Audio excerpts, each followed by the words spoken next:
Laureano Grueso era un capitán español realista, en el cual se decidía la vida o la muerte de los prisioneros.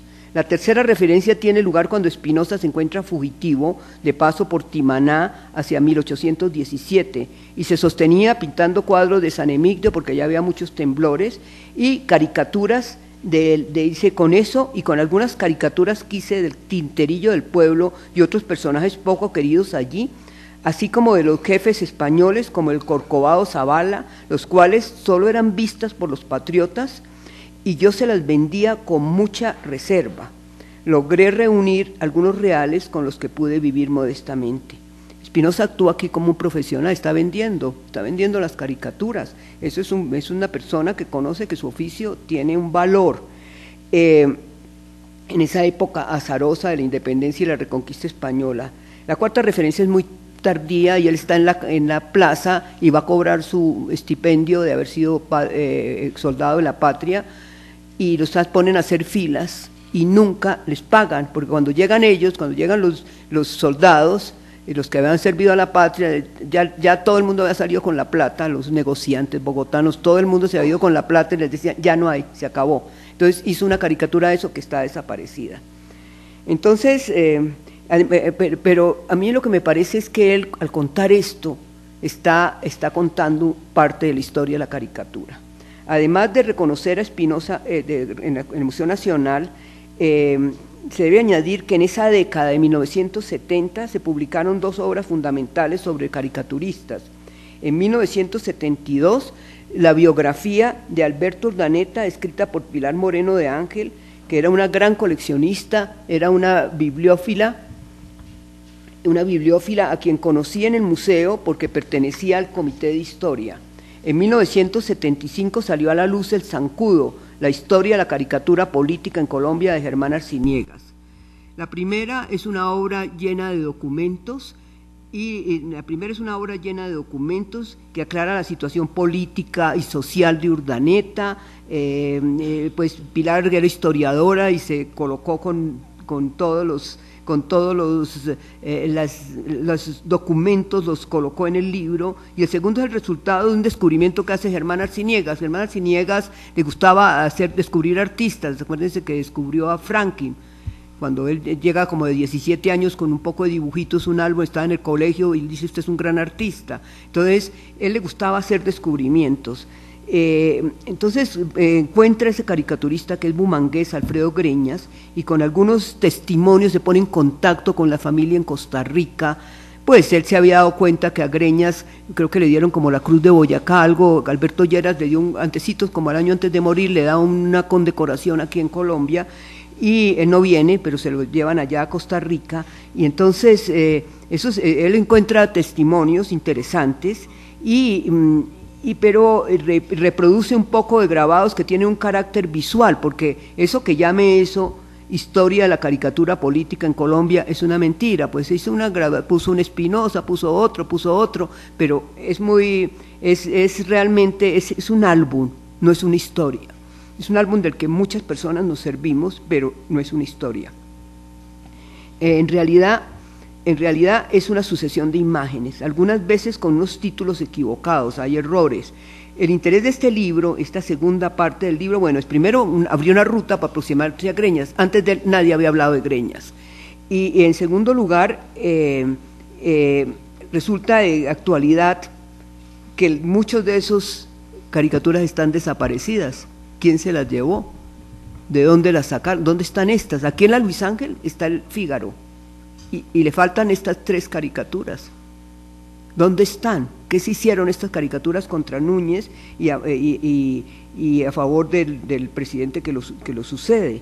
¿Dónde están las tres caricaturas de Salvador Presas? En segundo lugar, ¿qué se hizo? Bueno, este es muy curioso también del Fígaro, están desaparecidas. El siguiente. ¿Qué se hizo? Por ejemplo, una muy naif del presidente Parra llegando en tren al Palacio Presidencial. ¿Qué se hizo esta? Que es un acontecimiento histórico importantísimo, que es cuando Ezequiel Hurtado está huyendo por el Cauca y le dicen que lo van a poner preso, entonces se mete en una sacristía y se pone a toda velocidad el vestido y se viste de cura, y ahí lo están descubriendo, de ahí lo ponen preso. Ese momento de coetando refugium afflictorum es realmente una cosa como religiosa y es una burla. Yo creo que es una caricatura de Urdaneta, también está desaparecida.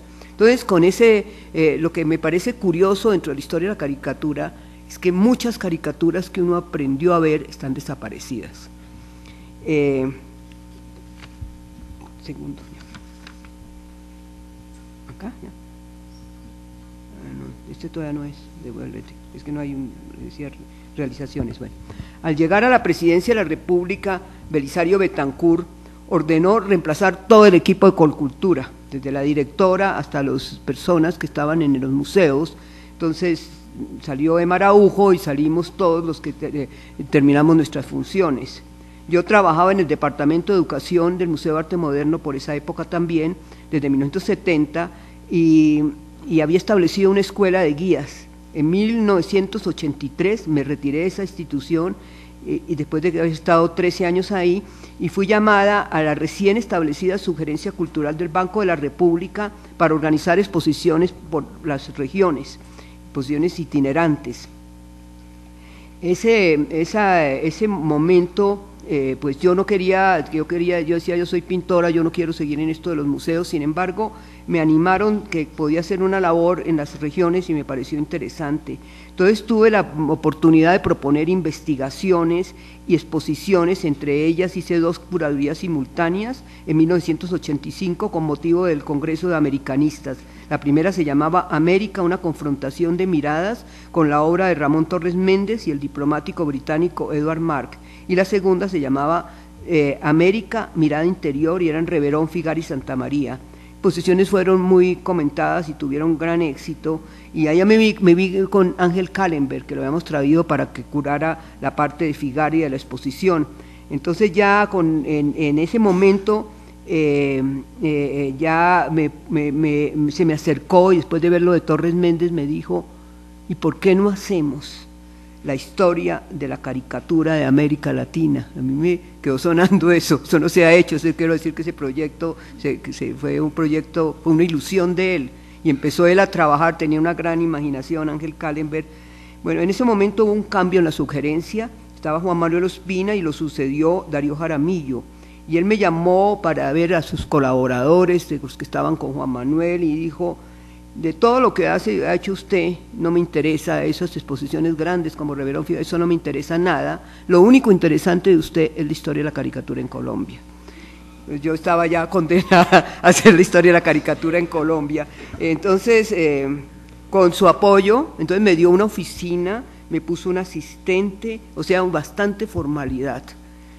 Yo creo que Jorge Grosso formó parte un poco de los colaboradores, y Bernardo, de la gente que estuvo colaborando en ese momento.